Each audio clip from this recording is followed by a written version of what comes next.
6. And today, what I'm going to take you through is a short session, a 20-minute session or so, on looking at sitting easy pose. And this is a new thing that we're doing with the self-practice sessions, is where we start to look at the different postures, and we just break them down over 15, 20 minutes, and just so you get your head clear on all the different aspects of the practice. Yeah.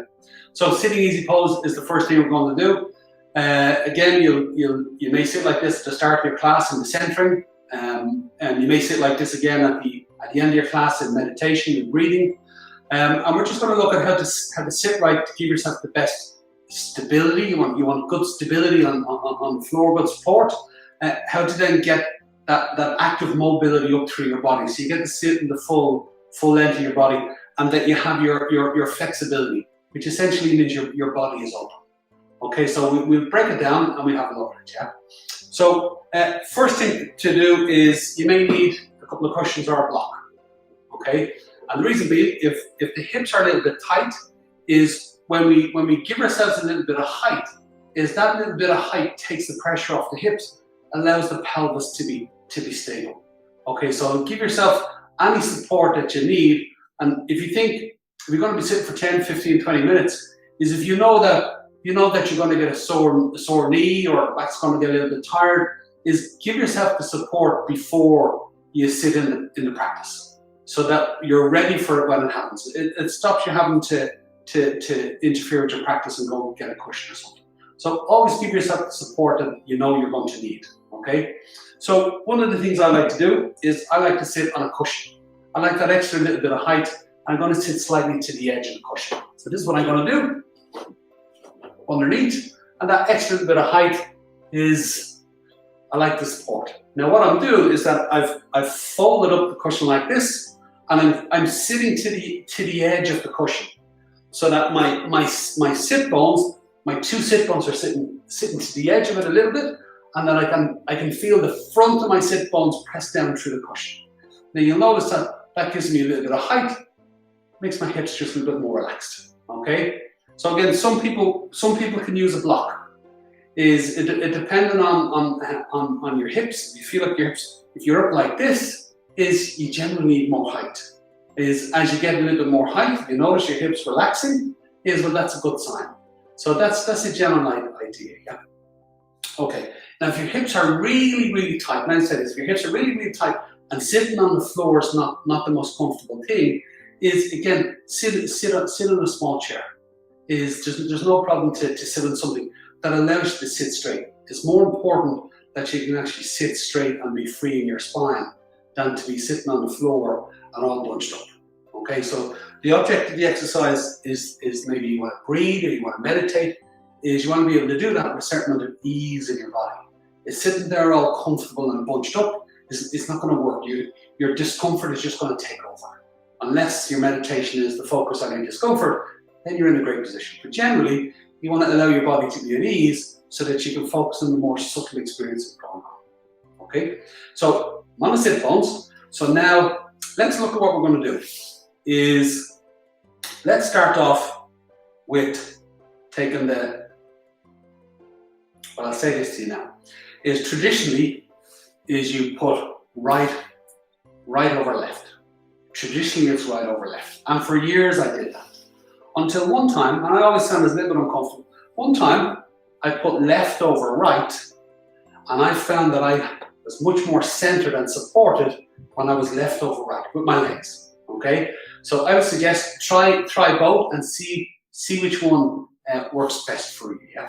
Okay, but this is basically what I'm going to get you to take you through the steps. Is take your right foot and come onto the side of your right foot with your toes pointing forward, and your shin is to the side.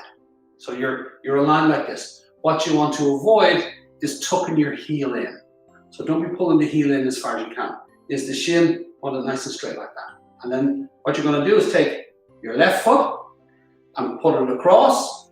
And again, on the side of the foot, toes pointing forward, and then you have your two shins like this. Okay? Now, if your hips are a little bit tight, you'll find that your feet are closer. And what you're really looking to do is have one leg rest on, my left shin is resting on my right foot, My right shin, I want resting on my left heel, so that the weight of the legs have something to rest on. And as your hips relax, is your feet go further out. Careful not to pull them in. So as the feet go further out, is you're opening the hips more, and you're creating, just myself, you're creating a broader base. So you always want your legs having something to rest on. Okay? Now again, if you're nearly there but still a bit uncomfortable, you can be putting a cushion under a knee, you can be putting a block under a knee. If you know that in a couple of minutes time that it's not going to be comfortable, give yourself the support that you need so that you can actually sit and do your breathing or your meditation. And 10, 15, 20 minutes later is you can still focus on the subtlety of what's going on. Okay, so now we're going to look at a couple of things that to watch out for. Is this one here, bunching the legs up. Is what happens is that you start to cut off the circulation, and you'll find your feet will go dead. It'll get very uncomfortable very quickly, and it'll make you can see it's pushing me back, it's making me round onto the flesh and come off my sit bones. So you want to have the shins going across, and equally you want your toes pointing forward, because that keeps the feet a little active and lets the legs rest. If I point my toes out to the side, then my legs don't have, see this foot's disengaged from taking the weight of my leg. So I don't have anything to rest on. So this can be passive, where it feels fine at the start, but after a while, if my leg isn't resting on my foot, I might start to get my knee tightening up or my hip tightening up. And then as my hip tightens up, I start to round onto my flesh. So it's really important that you have your toes pointing forward and your legs genuinely resting on the feet or on a block.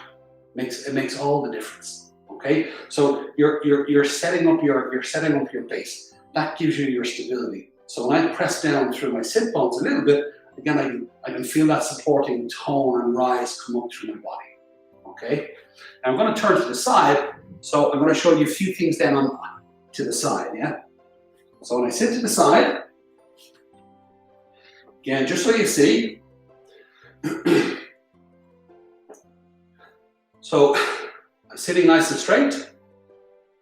Now, if I roll onto my flesh, as you can see that I start to lose it in my lower back. What happens is that my lower back will start to tighten to stop me falling over, and then the lower back starts to get very achy. Okay, so the difference between this and that is the sit bones and then also the height. So while my legs are supported, my hips are relaxed, my weight's down through my sit bones, so my pelvis is stable. So my spine can come free from my pelvis. And I've got that lovely sense of elongation. I'm sitting free in my body. Okay? Because sometimes you see people like this, and then they go like this, and then they go like that. And what happens is that the person is collapsing into their body. So height lets the legs relax, lets the hips open, lets the person come onto their sit bones, which frees up the spine, which relaxes the shoulders, that they get that root and rise coming up. So height really is the trick. What's the height that you need to be at to support the hips and the legs to let the spine be free? Okay, and you gotta feel that out yourself. Okay, so you're like this. And sometimes I have a tendency, because I just have a tendency. Sometimes I let my hands go too far forward. I have to catch myself sometimes. That when I let my hands go too far forward, it rounds my shoulders. And I find when I round my shoulders, it restricts my upper breathing. So you want to put your hands in a position that it allows the weight of the arm and the ball and socket joint, the collarbone, the shoulder blade, all to sit on the rib cage, and that the weight of the arm is stacked through the spine and through the core of the body, as opposed to like this. So where you put your hands is also important because of the position of your arms, yeah? And then traditionally, you can either have your palms up, index finger and thumb touching, or have them down, or any comfortable position that works for you. but it's to be able to sit freely in a sitting easy pose. That it's easy, that's the trick, is you want to be sitting easy in it and give yourself all the support that you need. And give yourself the support before you need it. Now, a simple variation of that is if you wanted to, let's say you have a foot's gone a bit numb. It's a little bit uncomfortable. Well, a simple variation is, let's say my left foot's gone a bit numb. I can straighten out my left leg. I take my right heel and I just tuck it underneath my sit bone a little bit, or my third heel. And again, I adjust a little bit. And again, this leg can rest out. I can rest both my hands. As long as my pelvis is supported, I still get to sit straight. So again, if you're going to do a long meditation and you get a little bit uncomfortable, again, you can adjust like this. And again, it's all about your ability to sit easy, sit comfortable, and also sit straight in an active body, and then breathe, nice and easy. So that's it. It's not rocket science, this one, but there are a couple of things that make all the difference. So height is one, the support, the cushion on the block, is the position of your legs. The position of your legs is getting used to, is the shins going across and keeping the feet a little active so that you have that supporting base. If you need a bit of support, there's a block or there's a cushion so that you're steady. Once you have that, then it's about finding yourself sitting on the sit bones, stable pelvis, and coming up through your spine. And then as you breathe, your breathing keeps the body open, and then just making sure that the shoulders are sitting in it, and the arms are sitting in a comfortable position, that again, they're not pulling you off center. So as you go down through the sit bones, you get to come up all the way through the top of the skull. And that's your stability, that's your mobility, and then your flexibility is keeping your body open. So it's keeping the shoulders open, it's keeping the neck long. It's those subtle adjustments in your rib cage and your pelvis that keep the trunk of the body adjusted. It's those subtle adjustments in the hips, the knees, the ankles, and the feet. All those little things are maintaining your stability, your mobility, and the flexibility within this position. Yeah. Again, you're not being overly challenged in the limit of your flexibility, but part of your flexibility is those small little things that you do in your body that keep it open, if that makes sense. So just think about those little things, and then that's it. Very simple.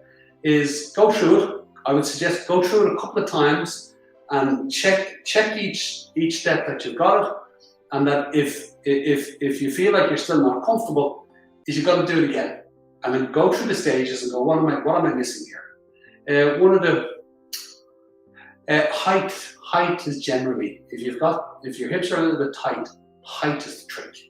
So if you find that it's not coming together for you, I'm doing everything you're saying, but it's not coming together, most likely it's height. Is more height, relaxed hips, and then you get the spine straight. Okay, that's generally the one, yeah. Okay, other than that, thank you very much. If you have any questions, pop them in the comments and I'll respond to them. If you have any particular postures that you want covered, myself and Mahela will go through them. So just send them in and we'll start working through them. But for now,